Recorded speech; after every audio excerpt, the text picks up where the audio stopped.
blessings and many success for you all. Welcome back to our program. I just want to tell you that we are going to record the program as it's part of the Erasmus Plus project for capacity building in higher education institutions for reconciliation and peace education.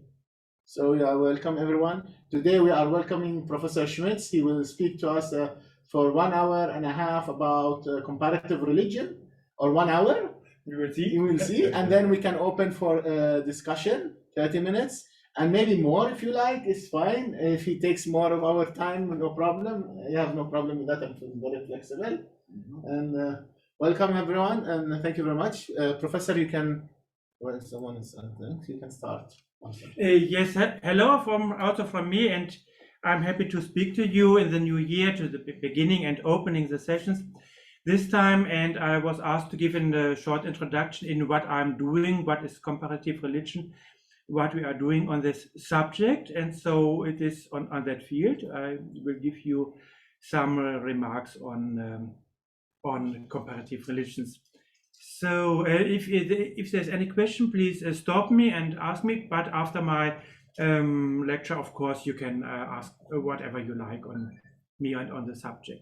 So for me, myself, I can very shortly speak on my biography, that I have studied theology. That means Christian and Protestant theology, as well as Orientalistic studies and comparative religions. This is different fields. The main gap is in between of theology on one side and Orientalistic and comparative religion on the other side. And you will, after my lecture, you will understand where the gap exactly is. So very theoretical spoken in the beginning, that our subject, comparative religion, is in Germany normally divided in 2 parts. That means we have the so-called history of religion. For example, just now I'm giving the introduction into Hinduism, but could be also Islam, Judaism. When I'm speaking on one religious culture, on Hinduism, maybe nowadays Hinduism, maybe ancient Hinduism, maybe different parts of Hinduism, only on Hinduism, and explain to the students what Hinduism is. That we call a history of religion. It is not dependent if it's very historical, could be also nowadays. That is confusing by the term, so that is a reason that I explain it. That means generally we are speaking on one religion and to understand this religion. The other part is the comparative part, the so-called systematics. And systematics, I will give you an example first, generally an example to systematics, what we are doing. Then I can come to the special field on what we are doing, on what I'm doing on Islam, Judaism and Christianity, the connections, and also we can connect it to the field of reconciliation and so on. So generally spoken on the subject, I think it's very easily to understand what does it mean if I say what Islam is, for example. I take this for you because you know the religion very well. Then, for example, I can start with Muhammad and the Quran and special topics what are mentioned there and so on. That is very easy to understand. Maybe it's more difficult what is so-called systematics. And we need it in comparative religions in the main sense. That is, for example, I choose one topic. So we see that religions generally could use many different elements of the world, which are existing, or maybe also fantastic, that's also possible. And we can see how do they work with it. That means, for example, that religions can use gender, for example. What is man, what is women, how do they interact, how are men feeling like men, women feeling like women, and so on. That is one topic. The other could be maybe the time of the year. So different seasons. How is the calendar used in Judaism, for example? What is the main festivals of Yom Kippur, the Day of Atonement, Reconciliation Day? and what is the day of Pesach when they went out of Egypt, and so that is, they can use the time. So just mention Christmas for Christianity. How is Christianity using this 365 days of the year with special elements of meaning? So that is a main sentence.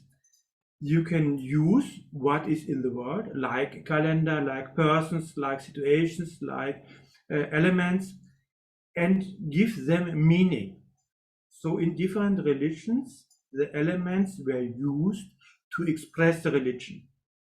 I can show it for a calendar, for example, very short, as we had just mentioned, Christianity and Christmas. So the Christian people are using the year to explain their theoretical thoughts in a very particular way. For example, that Jesus rised up, this is celebrated in Easter time, nearly the same time as Jewish people are celebrating Pesach when they went out of Egypt. Because it is said that Jesus also celebrated this ritual as a Jewish person, and then it was the same time when he was killed at the cross, and then he was brought to life again.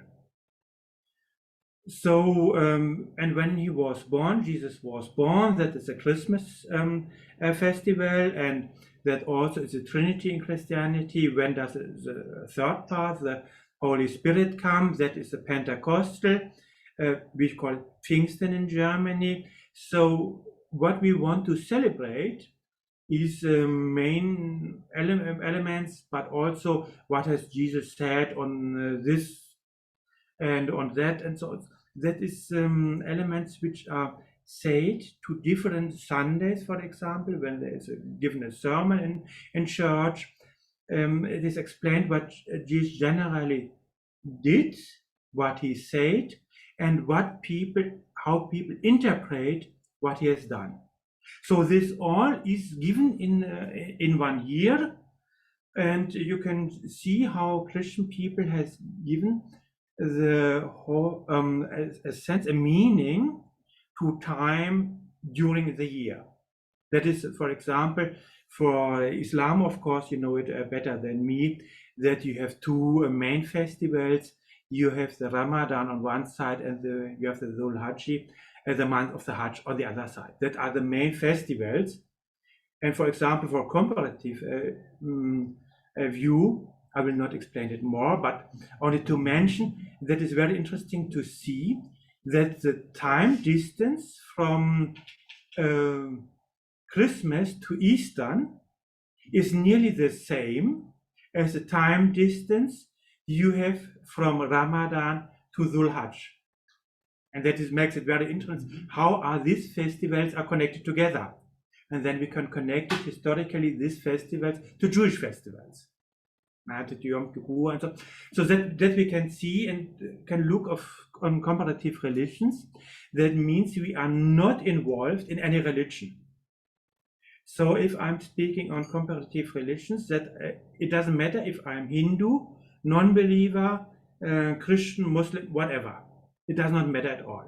So we are looking from the so-called outside perspective, and all religions are from the same worth for us. So that is generally spoken, and I give you one example for the more difficult to explain part as systematics.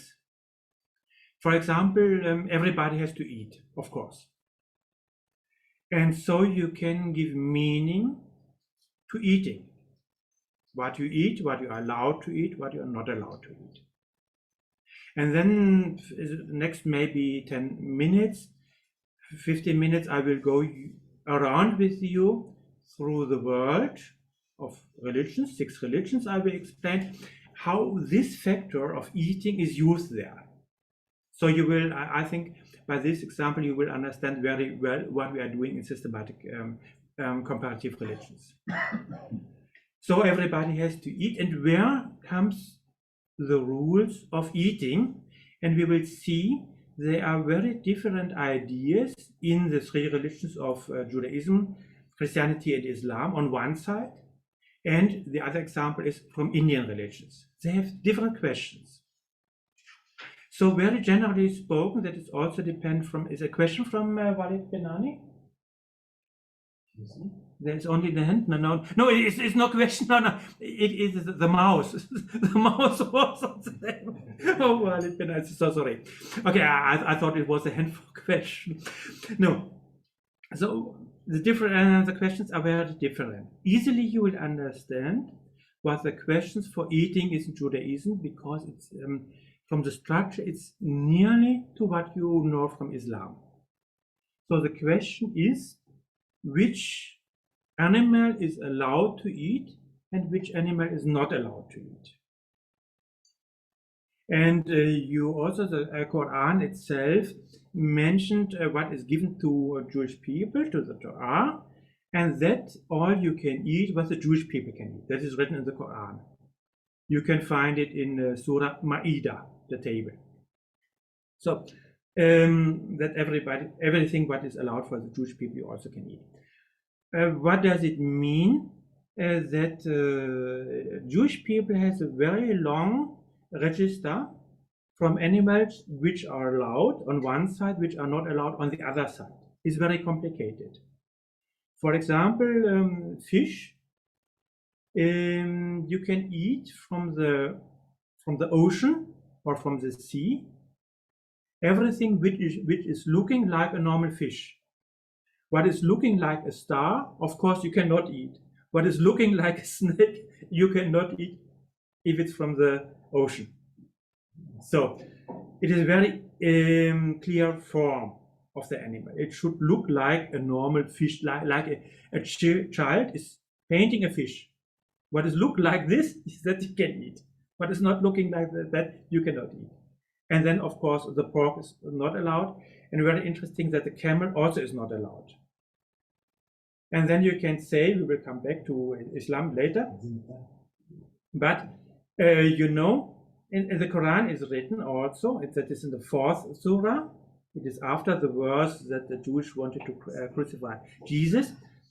And that is said that the Jewish people has got more rules than the Muslims, because they are not so friendly to God. That is written there. Okay.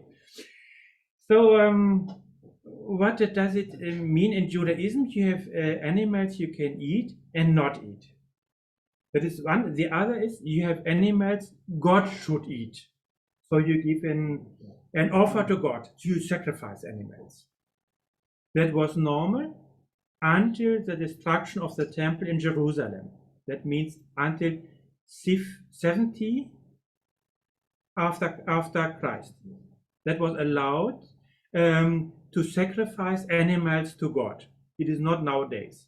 Since 2000 years, Jewish people are not sacrificing animals.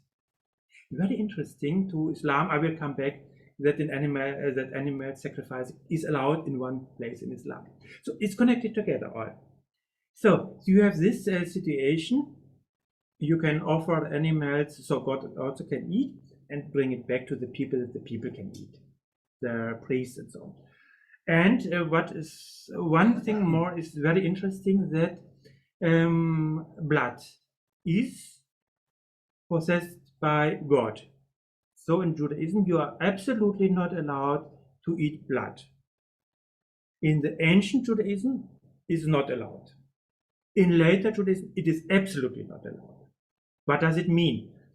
In the ancient time, the blood has to flow out of the animal. That's okay. That's enough. Why? Blood is. It is not only symbolizing, it is a symbol. We say normally it is a symbol, it is a sign. No, it is life. And life is possessed by God Himself. So you cannot eat the life of an animal, because you are not allowed. It is the life of God, what is God given to the animal, and that is in the blood. That is also, I think, the reason that in Islam is not allowed to eat blood from this tradition. So, and not only symbol, but Israeli blood. That is also important. So what is next? The temple was destroyed, and there were no more sacrifices in Judaism, and it changed a lot. So Judaism has got a concurrence, Christianity, and they have to separate, both sides have to separate. So Jewish people are not doing what Christians do, and Christians are not doing what Jewish people do. If you look in Christianity, that is surprising also in Germany, sometimes for Muslims, that is said, is an internal logic for Christian people. What is created by God could not be bad. So you can eat because you can eat all, because everything is created by God.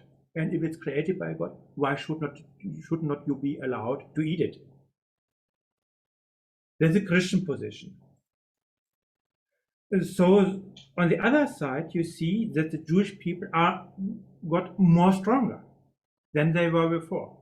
They say you are not allowed also to eat milk together with flesh, with meat. So they are separating also milk and meat. They are absolutely separated. Some have different dishes, different plates and different pans and so on for milk and for meat. There you can see that Jewish people make it more difficult. Why? Theoretically spoken, maybe that the temple was destroyed and they eat at home as they would be in a temple. It is a very cultic act to eat at home. So they put some of the sacred atmosphere from the temple to themselves at home. It's one thing. The other thing is to separate Christianity from Judaism. So this moment, so they make very difficult how to eat. And so normally the Christian people cannot eat with Jewish people together. They can participate, but they cannot cook for them. And it becomes very interesting. So for you, maybe if we come to Islam, what is happening now from our perspective, from the historical perspective? So it is said that the Quran is only to confess and only to repeat what was said to the people before. Nothing new. That means that all what is written in the Torah generally is accepted by the Quran if it's not different from what is said in the Quran. So everything what is written in Torah is accepted if it's not different from what is said in the Quran. So you can see that it's only an example. It could be anything else. Could be also gender, could be cloth, could be the calendar, whatever. You can see what is happening now. So in Islam, and then yes, I will come to Christianity back, but to Islam, what is happening now? They accepted the so-called kosher roots, but not so difficult as Jewish people have. So they said that you can eat everything because it's from God. God is very open, you can eat it, except, and there's only very few things which I accept, like pork, you know very well, and of course animals which are killed by other animals and so on. That is not allowed. And of course, blood is not allowed. So that is what the Quran is doing. And there's a very interesting story. If you read, perhaps you know, some people will know it by heart, some people are not so firm in Quran reading. If you we go back to the Surah Al-Ma'idah, the table. It is very interesting that the name is a table, because it's starting what is allowed to eat in Islam, very shortly and very focusing on the points, and it's ending with Christianity. Do you remember? Do you have it in mind? It is ending with the the Holy Supper with the Eucharist ceremony, with a table where Christian people come together, eat together in Catholic Church every Sunday, in a ceremony with the priest, when they eat and drink the body of Jesus. Is it really mentioned in the Quran? Yes. If you look in the end of Al-Ma'idah, it is said that the apostles said to Jesus, bring down a table. God should bring down a table, then we believe. And it's very interesting. I think that is exactly the table, where the altar, where the Christian people are eating. And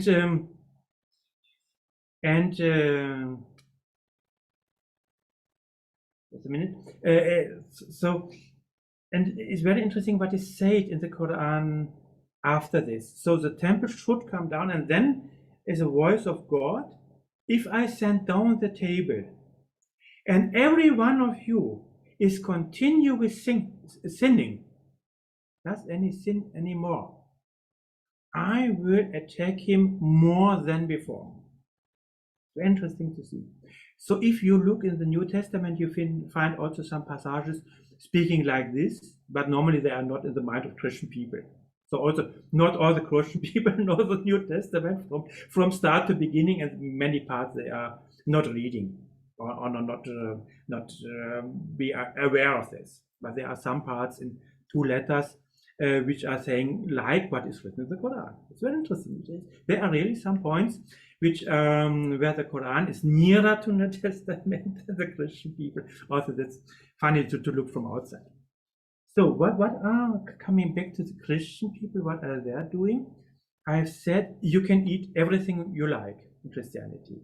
It is said. But they have a very strict rule for eating. Normally, it is not in mind of the Christian people, but nevertheless, it is the center of Christianity. So they think everybody can eat everything. No. There's one thing that only a special group is allowed to eat under special circumstances. That is what I've mentioned in the holy ceremony, when was given wine and bread, and Catholics would say that is changed to wine. The wine is changed to blood. You remember what blood is. It is not allowed to consume blood in Judaism because it is life. Maybe you would say the same for Islam. So if Christians are drinking the wine, which is changed into blood now, they are drinking the soul. In that sense, they are drinking the life of Jesus Christ. That is the symbol in Christianity. And if they are eating, of course, they are eating the meat of it. They are eating the body. They are eating body and mind of Jesus Christ. So you have a ritual of eating, which is in the middle of Christianity on one side. On the other side, you can eat what you want in Christianity. But only this is a special exception, but very important exception. So that is interesting. So we can see, that is only the example, we can see, we are looking how different religions are, for example, dealing with special things on the world, maybe time and space. So we see also, and for you it is very clear by that example, historically spoken, that the Torah is in the beginning on this, and the ancient Judaism. And then we see that ancient Judaism is in 2 parts now. It is in Christianity on one part, people who believe in Jesus Christ. That is Judaism nowadays, rabbinic Judaism, people who are believing what also the rabbis say and so on. That is the other side. And then we can also see, and the example was in eating, that if you are looking in the Quran, that is not very new. And the Quran is also saying there is nothing new. It is only what is said in the religions before, and they are not following the Christians by the, of course, by the Holy Supper, by the sacred meal of the Christians. That is not. But they are following the Torah, which was Quranic spoken, which was given from God to Moses. Yeah. That is what you are allowed to eat and not to eat, that you find in Islam as well. Not so as strict as I told you, more open, but generally it is the same. So you can see how deep these religions are connected together. So I myself have written a commentary on Al-Baqarah, on the second Surah.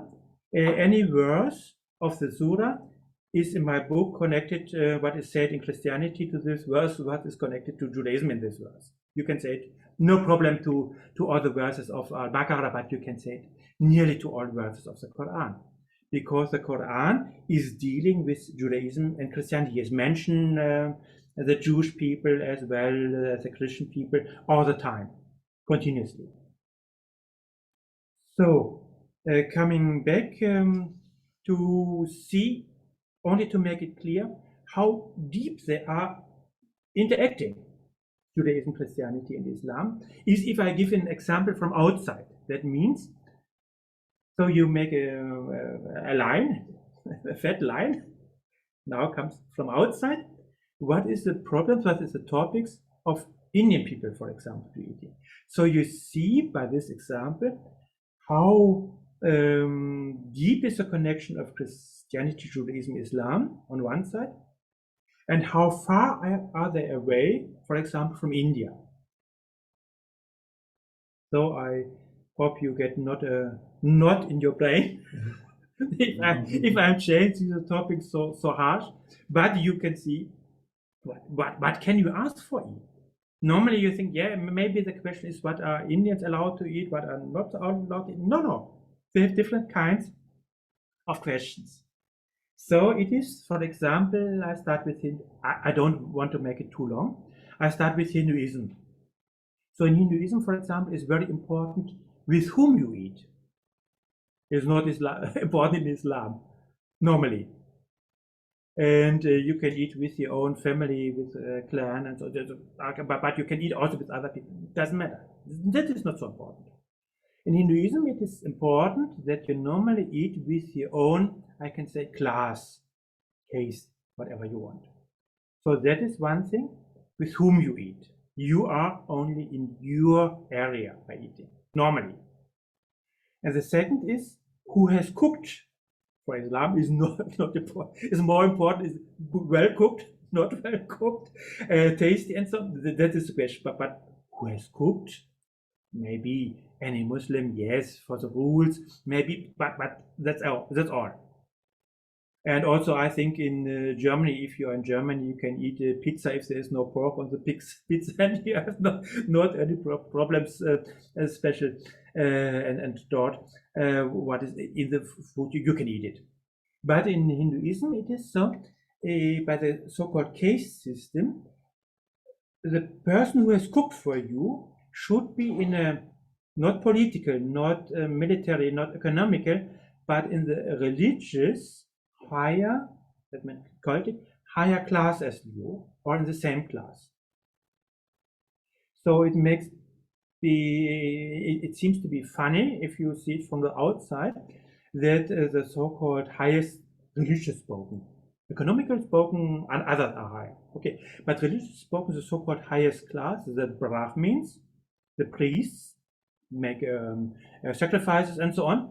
Many of them are cooks because they are the purest of all the people, high ranking in that sense. They can cook for all people. And if you are going to India, you will have no problem to go to Brahmin restaurant because, of course, there's no pork because there's no meat at all. You can eat it, and no problems. And it is, in that sense, high class. It is hygienical also, but also cultic, from the cultic perspective. I've been a longer time in India. I lived there altogether more than 1 year. And many times I eat with a Brahmin restaurant, no problem. It is very, very fine and easy, no problems. I've never had problems with eating in India. Yes, that is, so you can ask with whom you eat, which is not a Jewish, Christian, and Muslim problem. But Christians only for the holy meal, yes. for the Eucharist, and with whom and who has cooked, also for the other religions, no problem. And the third one, also not our problem, is in Western Arabic and Jewish culture, is what does the food makes with you. So it is separated if it can make you emphatic, aggressive, is it so-called hot food in that sense, or is it cooling down?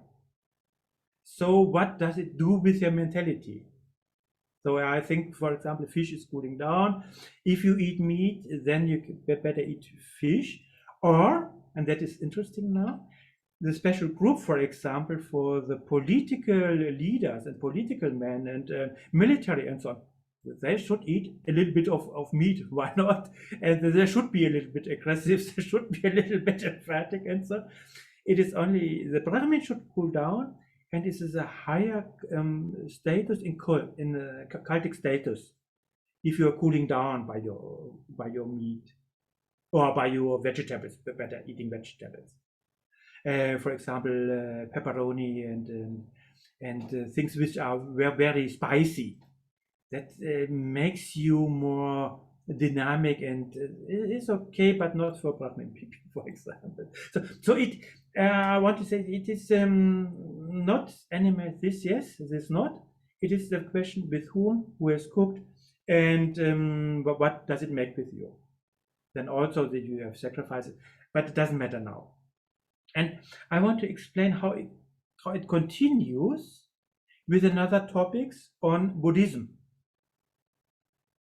You may ask yourself, what can come next? What can be the next moment you can distinguish the food you eat? In Buddhism, the question is mostly different from Hinduism and totally different normally what we have now. It is more a little bit, we have a new movement in Germany, vegetarians that say don't kill animals, poor animals and so on. Yes, and that is a question of Buddhism from two perspectives. One thing is, it's very easy to Buddhism, what is your aim in Buddhism? It is not to fulfill your God rules like in Islam. So now it is how you can get out of this rebirthing system. You know, in Buddhism, you are born and reborn and reborn and reborn. May be interesting, but after the 537th time, you say, no, it's finished now. Please let me go out. So if you want to go out of the system, that's the question, what fixes you in the system? And you are fixed in the system that you are integrated by your feelings. You are anhaften, was sagt man auf Englisch? You are participating emotionally in what you are doing. And if you are emphatic in love, for example, you are in love, wonderful, yes. Of course, you are participating with your love and you are integrated in what you are doing deeply with your feelings and so on. That is fine, but of course it does not bring you out of the system, of the rebirth system, but it is good. And if you are aggressive to people, if you make them problems, if you are mobbing and so on, you are also emotionally very deep involved in what you are doing. And if you are going shopping, yes, and shopping is very interesting. If you go to the bakery and you need some bread because you are hungry, you need it, you can buy it with no emotional feelings, which no participating and so on. It's okay. It has no result in that sense. And so if you have no result, if you have no elements which are falling in your mind, in yourself, the question is what is doing in yourself. So by Buddhist actions, the most question is what are you doing, not by God, there is no God is not important in this, but what is doing in yourself, if you are, if your mind is full of distraction, then of course it distracts yourself. So what is in your side? So if you know, for example, concerning eating, that is the topic. If you kill animals, it's a very aggressive act, normally, very aggressive. And if it's not only mechanically, but also there is in the unconsciousness, you are knowing you are killing animals, and so, and that is the process itself is an awful thing. Not eating the animal, but the process of killing, the process of destroying, the process of being aggressive, but also better, of course, the process of loving is also involving yourself. And so, if you are eating, that you should not be involved in the process of eating itself, of course, yes, but also more in the process of preparing the food. That also means the killing. So the question is very important, but very sophisticated on the other side. If an animal is killed by a slaughter, which are not you, as a Buddhist, should you eat? Are you allowed to eat? And not. So that is a very interesting moment for us to see how different religions can work. If you go deep in the deepest part in the Buddhism, it's not a question of you are allowed or not. Who should forbid you? There is nothing. So it is a question, did it harm yourself? And of course, if you harm others, then it harms yourself. That is a problem. Okay, that is very deep. Normal Buddhists, if you ask them, then there's of course say it is forbidden, that is allowed, and so that is now everyday Buddhism. But the main question is, what is doing in yourself? So that is, if I'm allowed to come back, it is if you, for example, following the rules in the Quran, yes, it was forbidden, it was allowed, I do it. Or if you really do it by your heart, that is the difference. You can say, I've done what I should do, finish. Or you can say, no, I love it. It comes from God, and I want to do something good for God as I can do it as a human being, and so on. So it is the inner part. In that sense, you have an outer part in Buddhism. Generally, it does not matter, because there is no God who can punish you. But the main thing is what is doing in yourself, what is happening, how you are harming yourself, and that is question in Buddhism, in the classical Buddhism. In later Buddhism, very shortly spoken, Dalai Lama, of course, if you ask him, that's the question of compassion, because you are connected to all animals in the world. And if any animal is suffering, you also suffer with the animal. So if a cow is suffering, if a hen is suffering, you suffer with the animal. And of course, if you kill them, then of course you suffer with them, because you want to bring back, that is a vote of that kind of Buddhism, you want to bring all living beings, all feeling beings in the world, you bring them back together to nirvana. You will not go for yourself to your own aim. You could reach it. You could reach your aim of nirvana. But you hesitate. You say, I will not go there until every living being is gone. And I will help all the beings by what I'm doing in good things, and so all the neighbors, or the human beings of my country, of my continent, of the world, all the animals, I want to bring them back, that they have the inner peace of nirvana. So that is Buddhism. Only we will know right examination. I will not ask you anymore what I have said. It's only to see what I'm doing in comparative religions, one side. On the other side, how Judaism, Christianity, and Islam are connected together, so to see what is opposite. And the last religion is shortly to explain, it is Jainism. You will not share the name before. It is only 5 million people on the world who are Jains, but you will know perhaps one very important principle of Jainism, because it's spoken by Mahatma Gandhi from India. That is an Indian term, maybe, or you also know the term, the so-called ahimsa, no force, ahimsa. That is not, deeply spoken, it's not Hinduism. So far, it is correctly spoken, it is Jainism. So you should not harm any living being.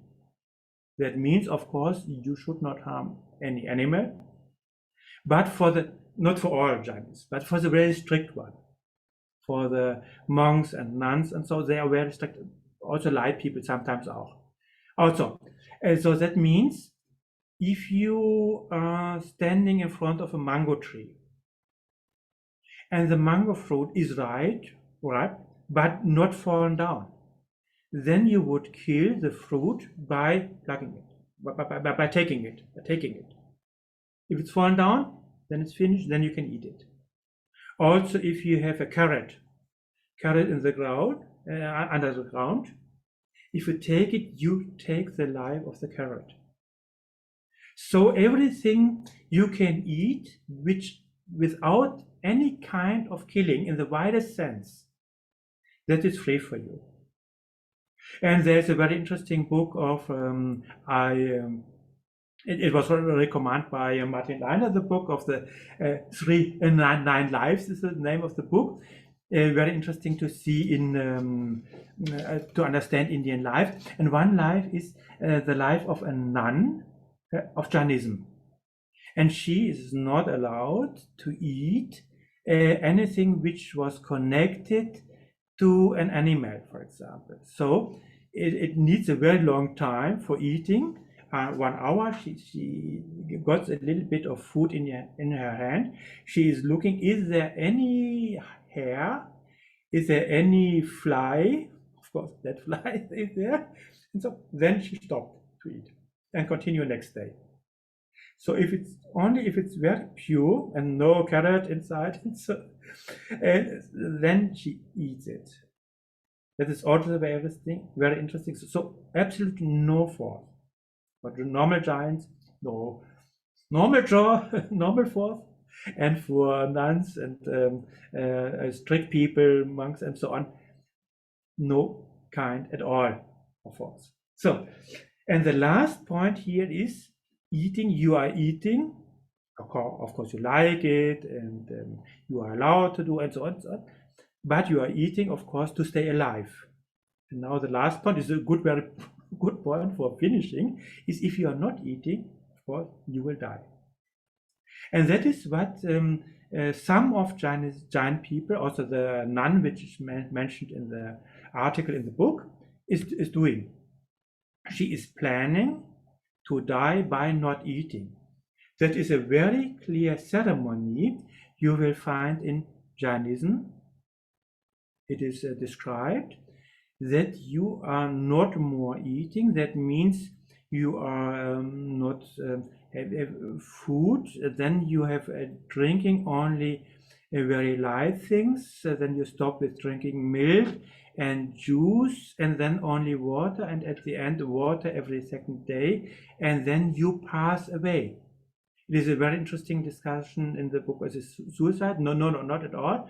It is you pass away in your better and eternal life.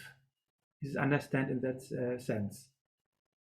So for this part, it is enough for what we are doing in systematics.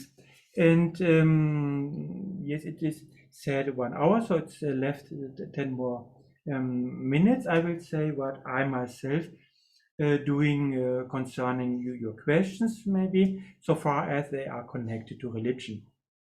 So for a longer time, it was my field. It's a little bit my field, but it was more. I just say something. What is my field now is connecting this kind of understanding religions in art. So people who are coming to Jena, if they are coming and at the end of the month, they can see if there's we are allowed by Corona and so on, an exhibition. I will give an exhibition, for example, how different religions deal with love is one topic, and what is the center of the religion is the other topic. So 2 exhibitions here. I will show in Jena, and I have shown one exhibition before. So to the people who I can visit, I hope I can bring it with me. That is an exhibition on 57th Surah of the Quran, Al-Hadid, the iron, and how Al-Hadid is connected to Christianity and Judaism. It's very interesting. It goes very deep. So it seems to be superficial at the first moment, but you go deeper and deeper if you read line by line and see that in the Quranic surah there is a parable, there's a Christian parable of the 10 versions and so on, and you see what it does in the context. Yes, so it is for me to see how I can express religions in art and how religions are expressing themselves by art. So there's a book, it is nearly finished, I will publish it soon. It is how different religions, what I told you with eating, with food, I will do it with art.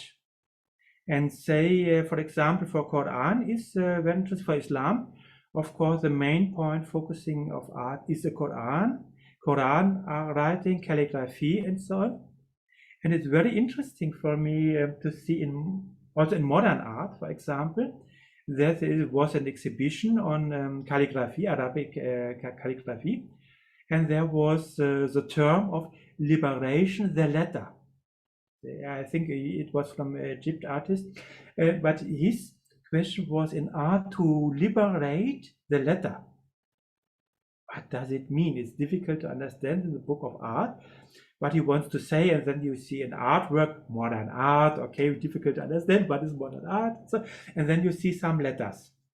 Okay, if you count the letters and put them together, you see, that is the letters of Muhammad in Arabic, okay, doesn't matter. It's very interesting, of course, clear. But the other thing is liberating the letter, and for me it was surprising that I find the same term separated, not connected at all, in understanding Chinese art, Japanese Chinese art. This is a so-called Zen, is a meditation kind of Zen. If they are painting, then there was also a moment of separating the sign. The Chinese characters, you know Chinese characters, you have seen them, and what does it mean to separate in the Chinese art? That means, for example, you have the sign of moon that is written like this. Okay, this is moon. Normally, you are using the sign, of course, if you say the moon is very bright on the sky and so on. So it has a duty. The sign of moon has a duty to express what you want to say in the sentence. And by understanding this process, I understood better what in Islamic art is the liberation of the letter. Normally in calligraphy, yes, you find also calligraphies of Sultan name and so on, but normally in calligraphy, the duty of the letter is to express or to fix the word of Allah, that means the Quran, in writing. That is his duty. So the letter is not free. He has a duty to fix what God has given as revelation to the people. And then you can liberate this letter, and he has his own meaning.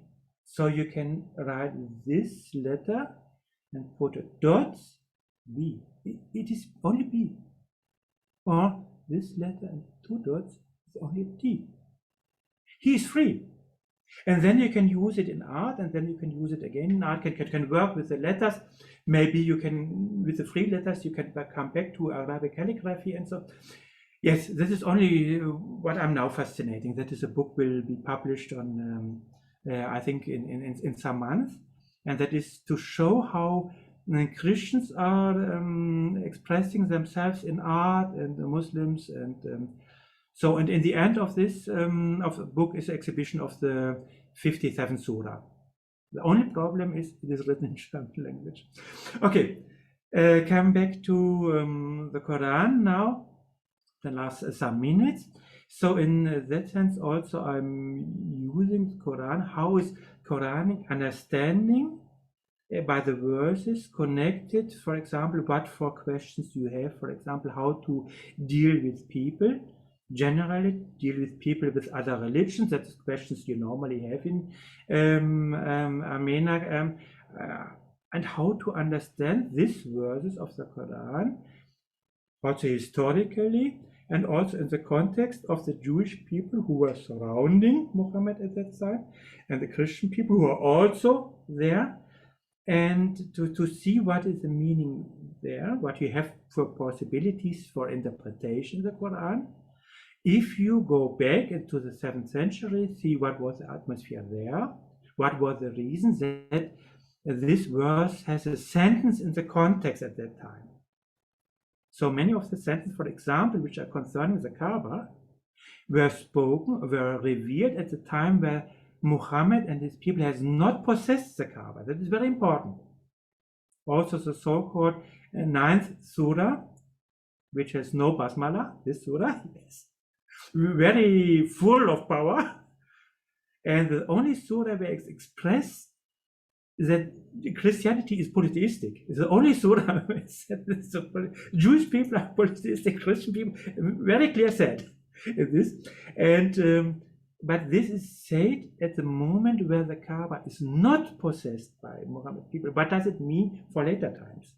So we can see how it deals and how we deal with so-called biographies of Muhammad concerning the questions in the Quran, how we have judged the biographies from the 7th century and later. Of course, most of the biographies are from 9th, like Ibn Ishaq, for example. What does it mean and how do they deal with the Quran and how do you want to deal with the Quran and how the Christian people are doing with their scriptures and how do they work with Quran. So that is generally spoken, I think that is nearly 1 hour. So we can make a break, or you can say you have questions if there are some, or we can see what the other people like Iyad AlDajani want to say. So from my part, what I want to perform and to explain you what comparative religion is and what is meaning for Armenia, generally, not especially, but generally, that was done for my time. Thank you very much, Professor. Do we have any questions? Do you like to have the questions now, or should we go to a break and then have the questions? What do you think? Or anyone has a question? After the break? So we give a break for 5 minutes. How much break should we give, Professor? 5 minute break? 5 minutes break, and then we can come back. 10 minutes break. 10 minutes. We have prayer time now. So How much? Prayer time now.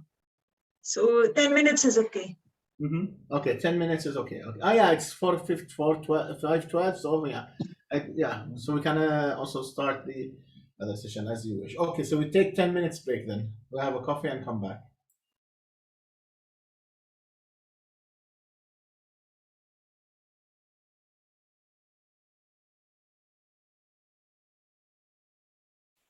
Oh, okay. So I just continue the recording, and now just I think if anybody has a question, maybe you can actually interfere and tell me if you have any questions. So when you talk about the books that can benefit our knowledge, please can you write down or send later an email with listing all the books? okay. Okay, you can share the cover. The cover of which one? Handbook of Transdisciplinary Research. So this is another book. Okay, wait, I think. Or share this presentation with us, at least we can follow. Yeah, this will be online, and it will be everything recorded online on the Armenia channel. It will be private, so you will have at the end to send all your emails to Rawan, and Rawan will give you access. We will give you access to to all of the lectures that are done in the Armina. So here, as you see here, I can continue now. Is it okay? Yeah. So I will tell you how I did it now. So as you see here, epistemology, I did epistemology and technique, and you have the pheronymus. This is very important, the pheronymus. Pheronymus is the person who does the research, and he is part of the research. Some people tell you don't put yourself in the research. This is not anymore true, in my perspective. You can put yourself in research, but there's like rules. For example, here I don't talk about the rules. In my book, I talk about the rules of when you are part of the research, which one of them I know for a fact is reality. So when you are, let's say you're writing about, I know about Lebanon. I'm not from Lebanon.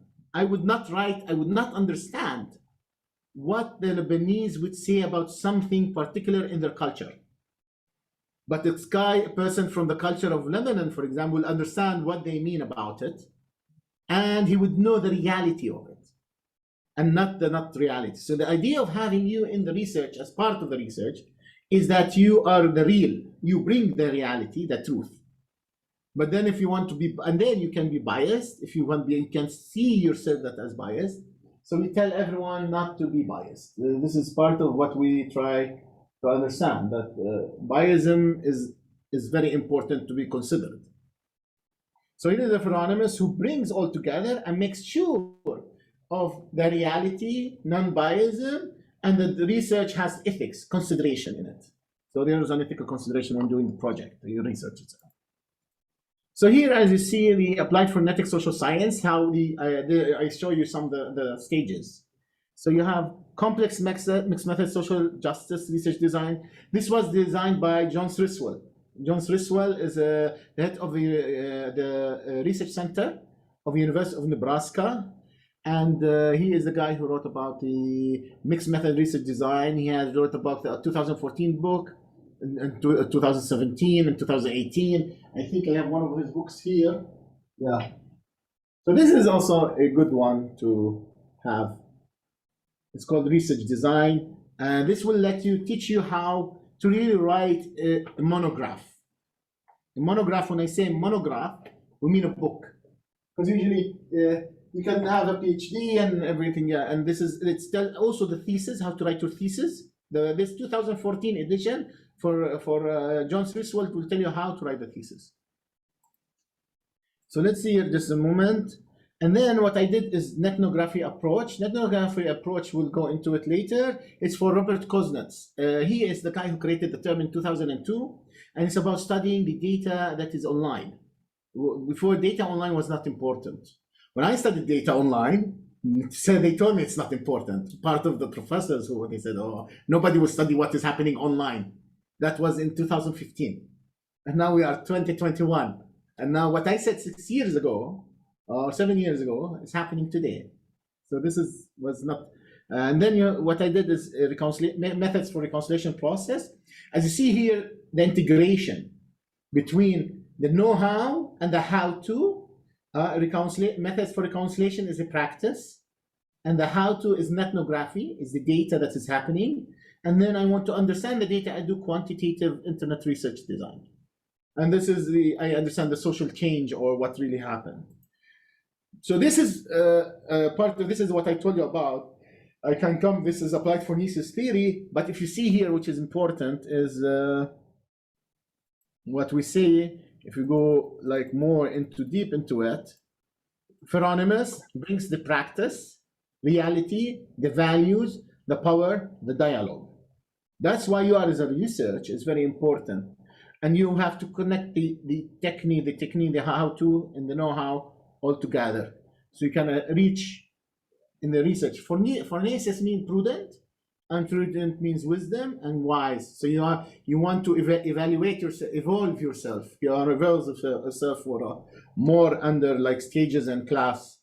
And this is how it works, as I tell you. So as you see now it goes more easier to understand that there's like now what I did is reconciliation in the middle of conflict, which is a Holderman perspective, and you have the reconciliation methods on the right, and you have the epistemology and the technique, and this what we call in the middle, what we call is a power relation, and it's called what it was called by Bennett Fluviger himself, ultra dynamic powers.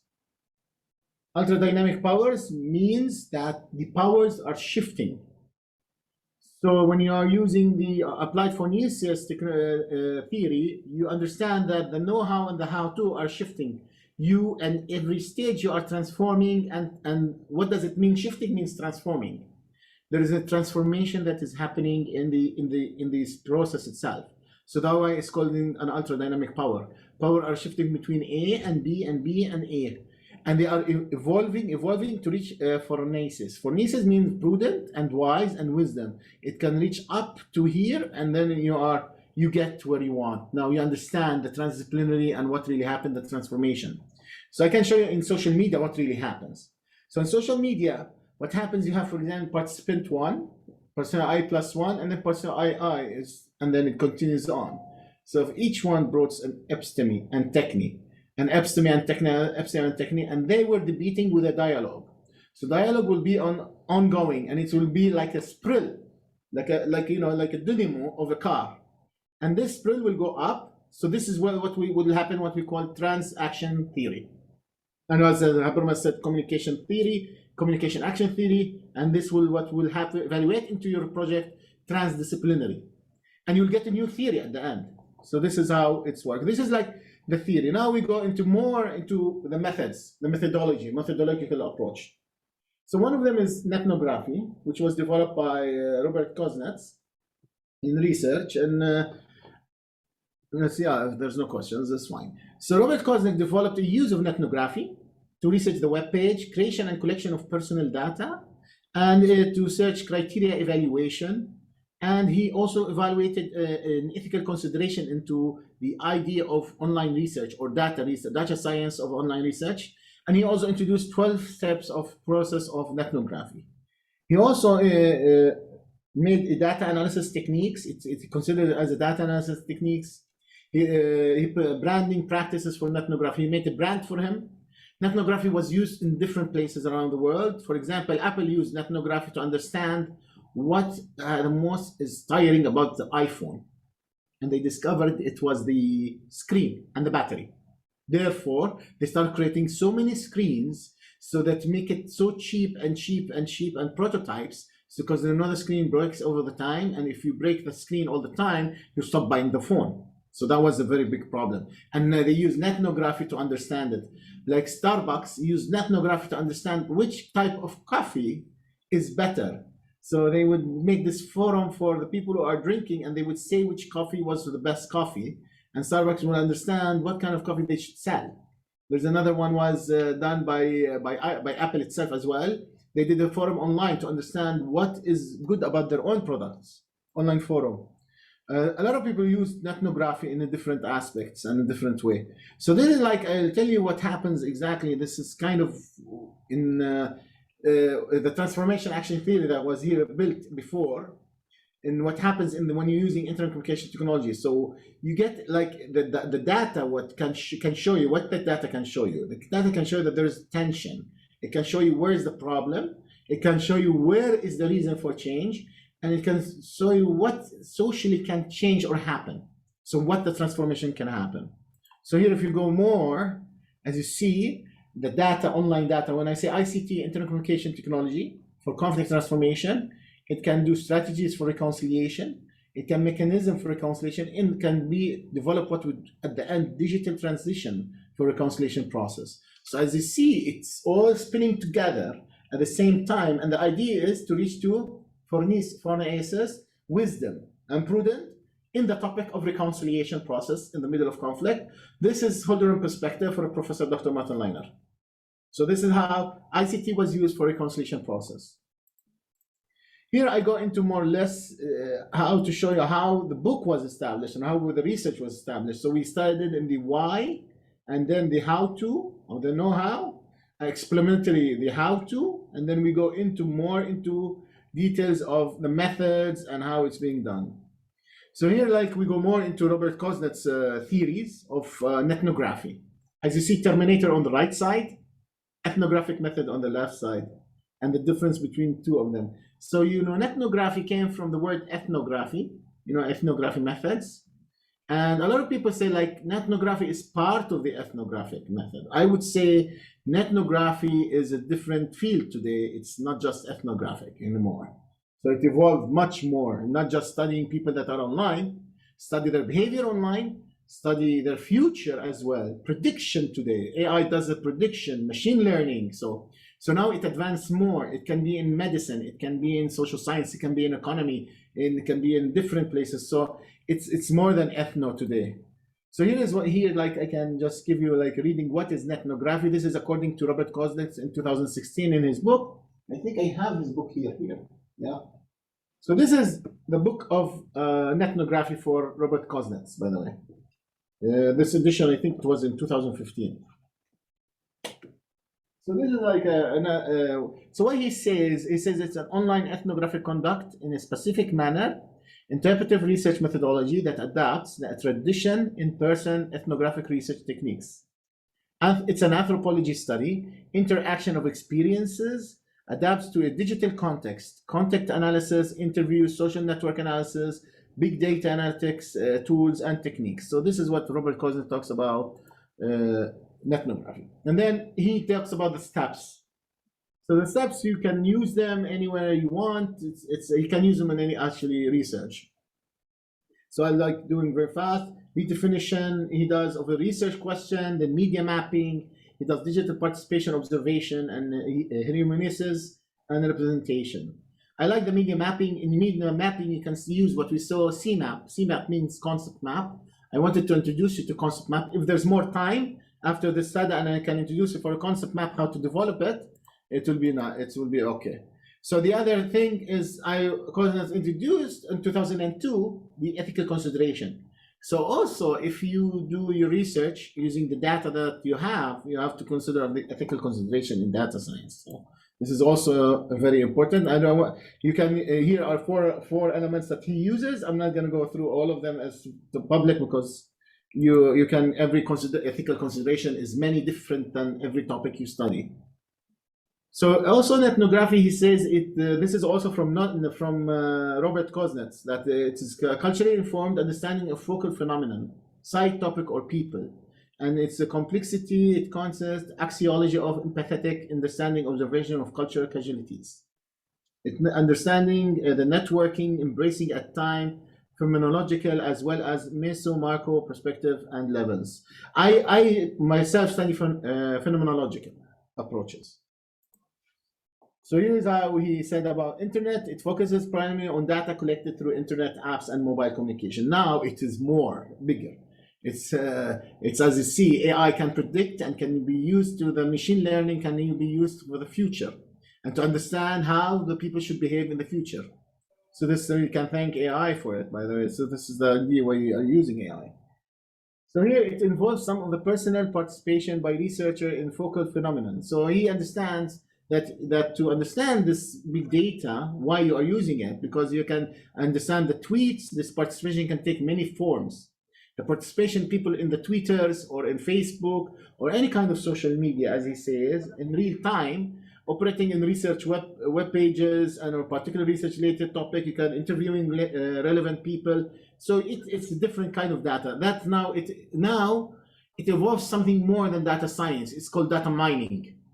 So you see, the terms are moving very fast and very quickly. Simple observational downloads, web crawling, or data mining. See here, now he said data mining. So if there's no questions, I continue. Each utilizes some recognizable mix of recommended ethnography research practices. So he says like there's many practices that can be used for ethnography, as you've seen before. This summary of why distinguish ethnography, it's different elements, but this is why it's being used morely. So in ethnography, the data, as you see how the microscope here is bigger, so you can see in depth, you can understand in depth what is happening in interviews, in focus groups, and you are using phone and other service online as well. And then the data mining gets bigger and bigger and bigger. And then the understanding gets more understandable using the ethnography. Here are some social media analysis tools that he is using that you can use.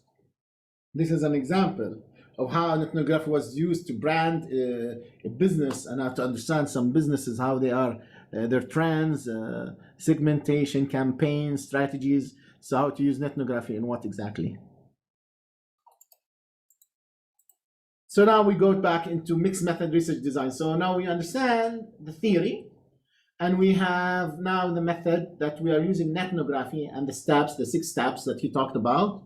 And now we want to do the practice. So the practice is a mixed method research design that you can use. Why? Because we're using qualitative and quantitative, and it's different way of using qualitative and quantitative. So I follow John Sriswell in 2014 and 2018. There's a book for him that tells you exactly how the mixed method research design is done. So this is kind of a good practice to read the other 2 books after the one in 2014.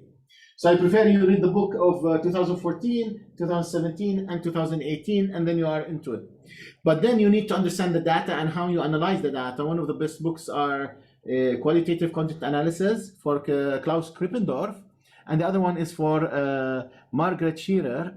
These are 2 books that are really very good for understanding the analysis. So qualitative content analysis is a big, huge methodology to understand that how to do analysis for the data. Analysis, validity, sustainability of the data. So this is the most important for you when you reach this stage of data collection and data understanding.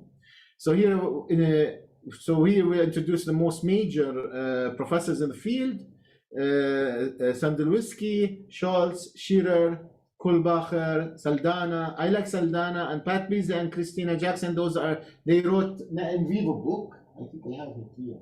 So here is the Invivo book that I recommend if you want. This is it goes and tells you all the secrets about Invivo and how it's being used. And then you have a third in 2013. Now, Krippendorf has a new book, by the way. It's the same, but a new edition. So your doctoral thesis, how it will work. You can start here, as you say. You have a coursework. We don't have coursework here in Vienna. We are not structured. We are research. So you have qualifying examples or qualifying papers. So and then literature review. You can start, and then we start with a dissertation proposal. That's how we do it.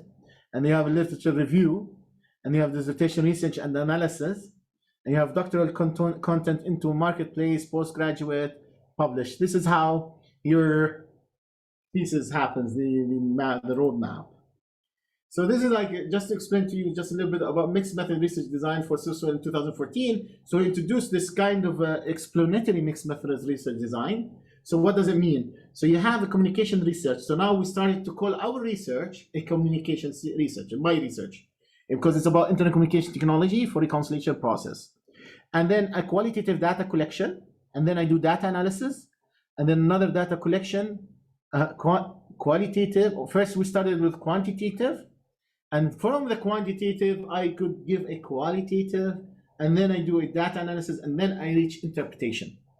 This was introduced by Sriswell in 2014. I think it's from this book, for example, page 22. So that should be here somewhere. Yeah. So, and maybe so we continue. The other one, there's another way, which is called the mixed method research design. So what he does, it's like qualitative or quantitative together, and then you do interpretation. So they are interacting together. They're like integration. We're coming back to transdisciplinary. And then you do another qualitative, quantitative interpretation.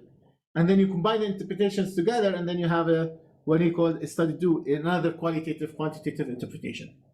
So this is like a multi-phase mixed method research design. These are one of the, so then he introduces the coding. So after you do that, you understand, you do the design, and then what happens to you, you go into the coding sessions. So a coding is different from different designs and different way of doing it. I want to go more into coding. I'm just gonna introduce to you because it's much better to introduce you, and then you will have to go into it more. So approaches for coding, I'm gonna say, is about mixed method design or time constraints, the amount of type of data. Why do you code? Code means understanding the data, and understanding data meaning coding. Coding means categorizing the data, typing the data, interpreting the data. So you have three ways to do it. So if we go here, and you see, it's like, and now there is like three types. Then because there are three ways, now it became three types. So the open, where you break down and compare and categorize data. This is called the open coding. And then you have the Excel coding, which is you make connections between the categories after open coding. So what happens? So you can combine them together. And then you have the selective. The selective relates to other categories, confirming and explaining those relationships. Any questions? Or are you still? So in this section, so after you do all of this, you can use, and then some people use softwares for doing it. This is like I used Invivo for Windows. There's other software that we use. I'll go into it and tell you more about there's Atlas as well. So here is like John Smith introduced in 2004 some types of how you code into research. So you explore the data, divide text, images, videos into segments, information, and then you reduce the codes, integrating and relating codes together, collapse codes into themes, and develop the themes, about 7 to 10 relating themes, into your hypothesis and problem. And then you do the analysis. See, the coding does not mean analysis. See, analysis is different. So what is the analysis? Exploring the data sets of any, this is for data online, and then coding procedure, developing findings, presenting a description of the data, interpreting findings and relating to them, and validating findings. So also we have something at the end, which is called validation. So now we see we have coding, analysis, validation. Three types and three ways to do it. And this is how, as you see the validation, what does a validation means? It means that if any person did this research, the way you did it, he will get into the same conclusion. Then you can say that makes your hypothesis, or answering your hypothesis, very strong. So this is how it was done for my online mixed method model. And I really like introduce you more into this is the concept, concept map. Now, the most everyone uses when you do the research, they use concept map. Concept map, you can do CMap online, Google it, and then you can, Saldana created this server, and you can use the concept map for free, and you can develop your whole research on how it's being done. As you see here, we have epistemology and technique, integration of a mixed method, research, looking at observation, understanding the hypothesis, which is me in research question. Then I do quantitative data collection, exploring the data mining, quantitative data analysis. CAS means computer-assisted qualitative computer softwares analysis. This is like Invivo for Windows I use. You can see GFICAN or NetViz is for free on Facebook, or Atlas as well. So these are the softwares, as you can see. And then you have to go to qualitative research questions, and then you do quantitative data collection, and then qualitative data analysis, interpretation, exploring, and then understanding the hypothesis, which you started from here. So this is how it was done. So this is the small one, and now this is like the real work, how each one was like, took its own, like we say, its own dilemma, now its own research. So you see, like phase one, as you see, we started with the discourse analysis. The discourse analysis went to research question, qualitative data collection, and then we have quantitative data, and then we did validity, and then validation procedure, and then there was a phase two intervention, experimental ethnography, applying qualitative content analysis, and then we used Invivo. As you see, the thing I want to like show you this here, which is really interesting. When you do the quantitative analysis, there is like techniques. Those are in Krippendorf. For example, correlation units of analysis techniques, map trees, as you see, clustering, procedure, news analysis, clustering units, word cloud, cross-tabulation, word counts, map trees. Those are analysis techniques that you need to understand how they are done. And then you can hear to understand interpretations, and then you get to the new themes, comparing the new themes to with the hypothesis. So the new themes does not mean that you answer, like you cannot say like, oh, I reached to my hypothesis. Then you really did not do the research. New themes means what did you get out of the research? And then you compare it with your hypothesis, if it's correct or not. So this is how it's working. So what did I do all of this? What is it? This is what we call a discourse analysis. If you go down here. Discourse analysis, emerging themes, aggregation analysis, new themes, closure analysis, interpretation, testing hypothesis. This is the whole research that you can work on. These are some famous, MXQDA is for Germany is using it, Invivo is using it, the US and Australia and UK, N6, I don't know, also Invivo, but it's an old Atlas T, is a very famous in Colombia and a lot of places because it's free and a lot of people like to use it because it's free. Here I show you some of the Invivo techniques that are being used.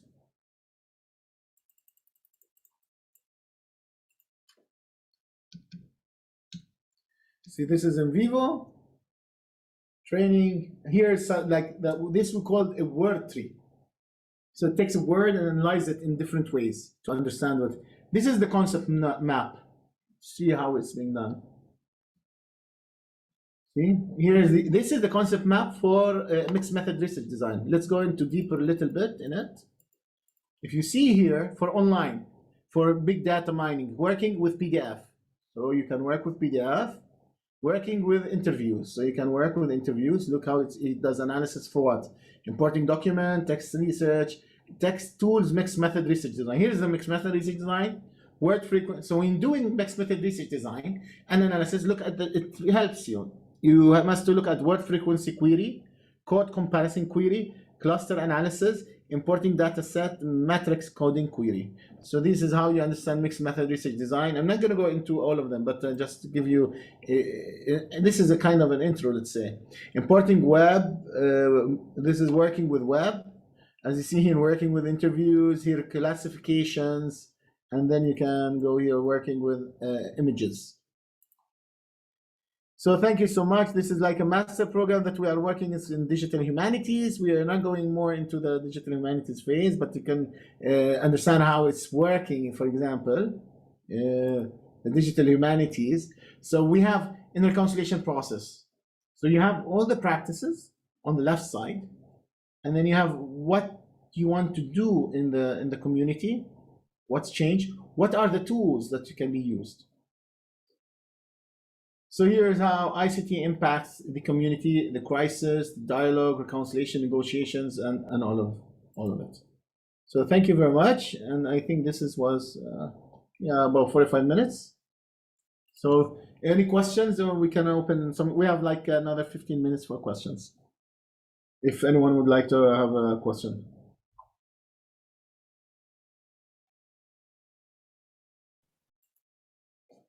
For me, I have many questions, but I have to reconsider my proposal and work again on. It's okay. It's just, this is just an introduction. You need to change anything, by the way, but it's just an intro of what we are doing. It's a little bit complicated. It's not easy, and need deep understanding of this method. Yeah. I understand that. So I just tried to give you like an intro of what is internet research methodologies and how it's being used and how you understand the data science and how you interpret data. Still now it goes more advanced, by the way. After this, if you go into the AI. So this is where AI now is used. AI now people are using this for academic work. They're using this. And now for AI is more complicated. But businesses, for example, economists are using AI, not just economists, many people, medicals, people, ethical medics, they're all using AI now to do what I just showed you how to do. And this is like the middle, not the beginning. The beginning is less worse. If you want to go into Krippendorf, how he did the analysis by putting a table and putting each paper alone, and then, still here you have some tools that you can use. Yeah. Any other questions? Do you have any? No, but for me it's more clear now because I have a good idea about your research method, and now when you explained, I could understand. I mean, more deeper. Because about the analysis, how to make the analysis and how to do the analysis. Yeah.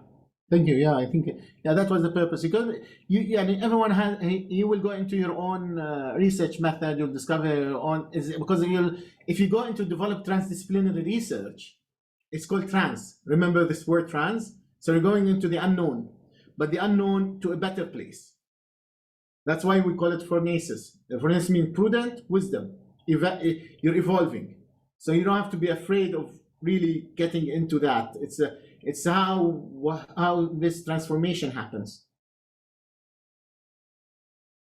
Yeah. So yeah, if there is no other questions, maybe we can we have 10 minutes, or we can talk the session and we'll end it. What do you think?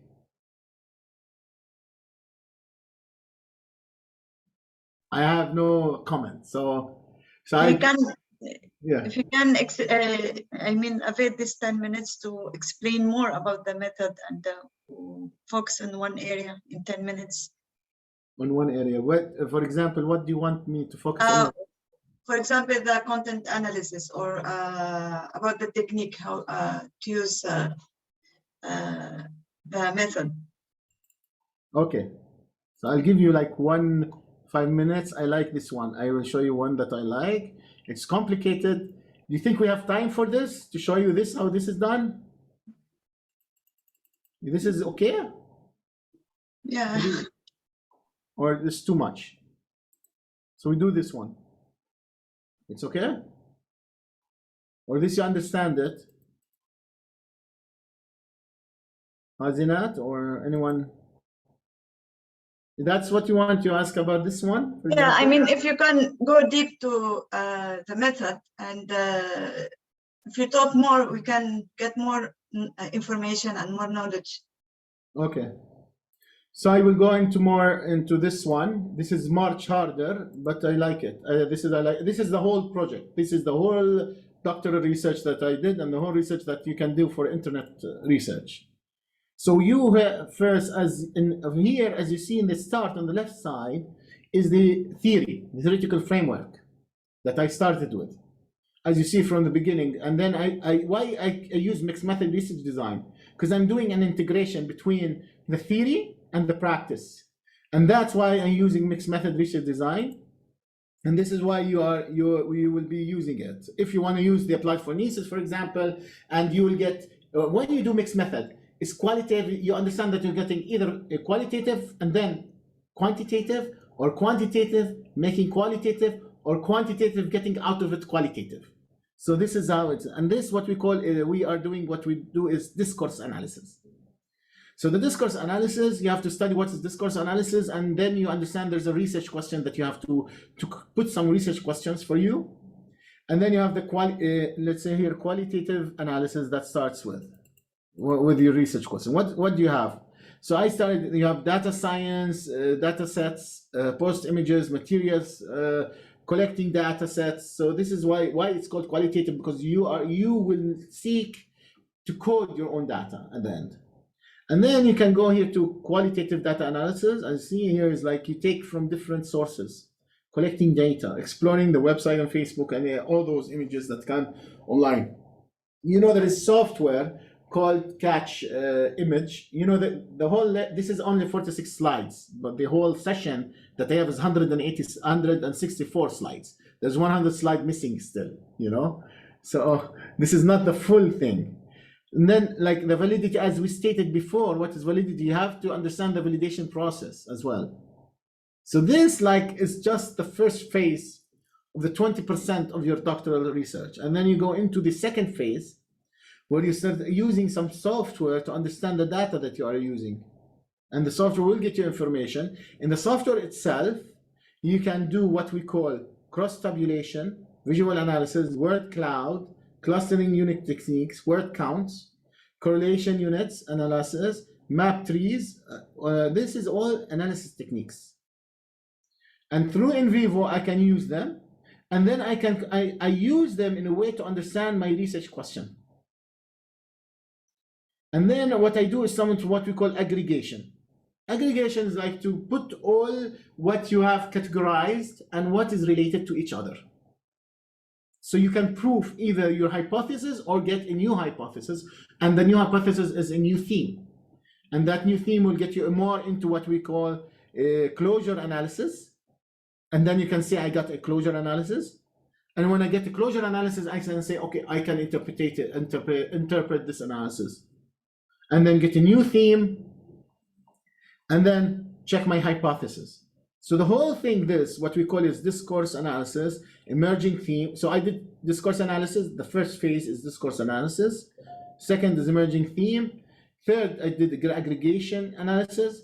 Then new themes I had. As you see here, you get new themes. And then you remember closure analysis. And then I get interpretation, and then test my hypothesis. So it's not easy to understand right now. It's just the beginning of it.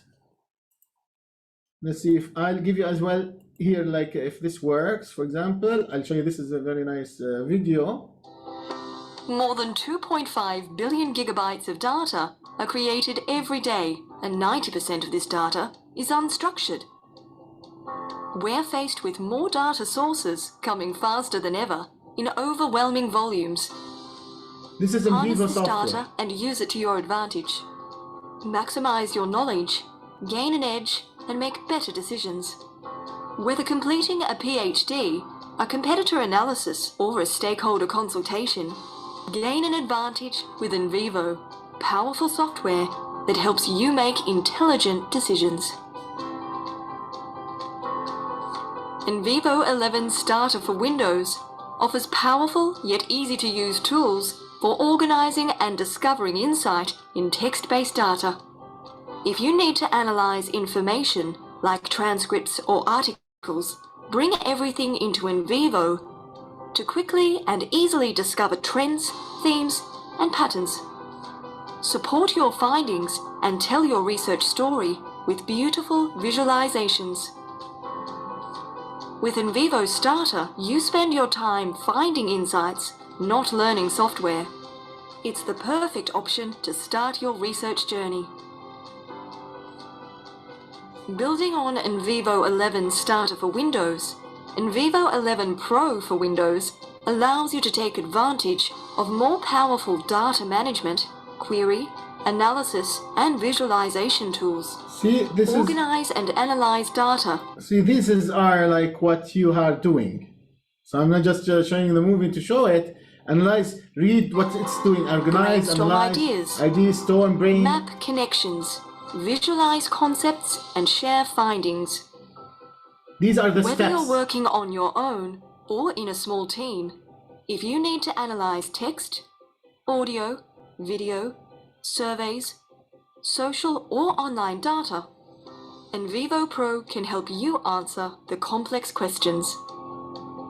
Of course, this video is a little bit older. With all the features of There's Invivo 12 11 Pro for today. Windows, plus powerful automation and social network analysis tools, Invivo 11 Plus for Windows helps you gain valuable insights faster. Discover emerging themes, patterns, and sentiment in minutes. Map social networks, and discover influences with a single click. It's easy to use and returns valuable results so you can make robust decisions faster. To see the big picture first, look to the most advanced software for qualitative data analysis, Invivo Plus.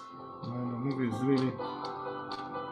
Combine Invivo for Windows with Invivo for Teams, the only on-premise qualitative research collaboration solution, and enjoy the power of real-time teamwork.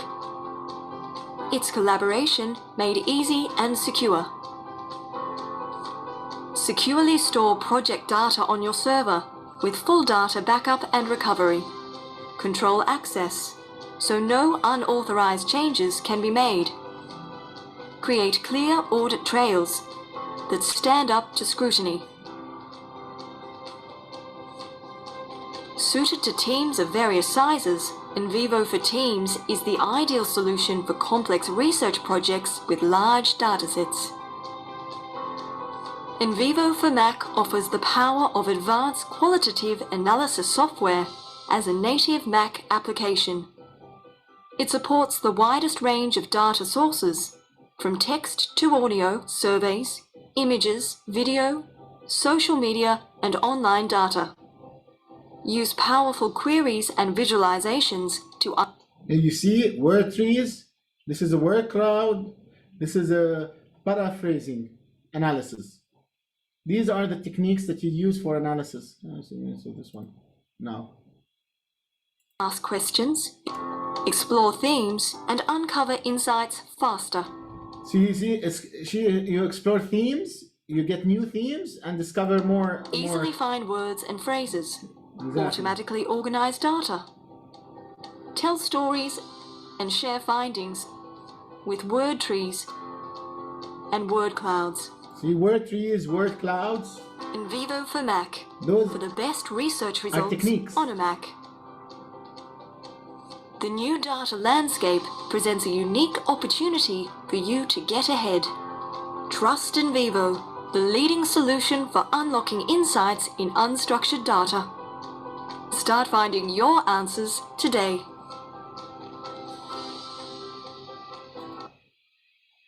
So now you understand. So of course, it's not just Invivo, but I did Invivo for a couple of 5 years maybe. So that's why I'm working with Invivo. This is their website, qsrinternational.com, and you can go. And there's in Germany they are most using MAXQDA.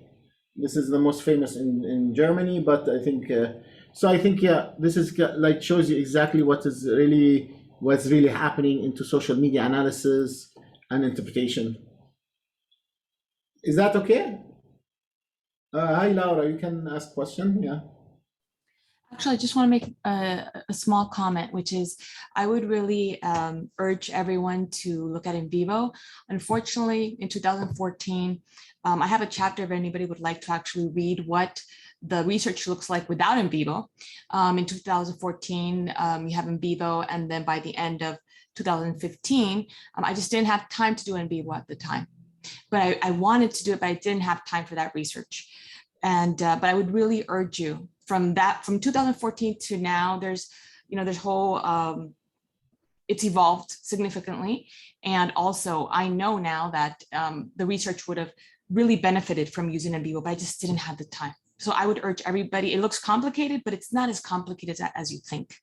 And I think that, that's all I have to say for now. And I do have a copy of the chapter, but that's a chapter on research from 2014. If anybody would like to see it, it is about civilian-led closed virtual communities online.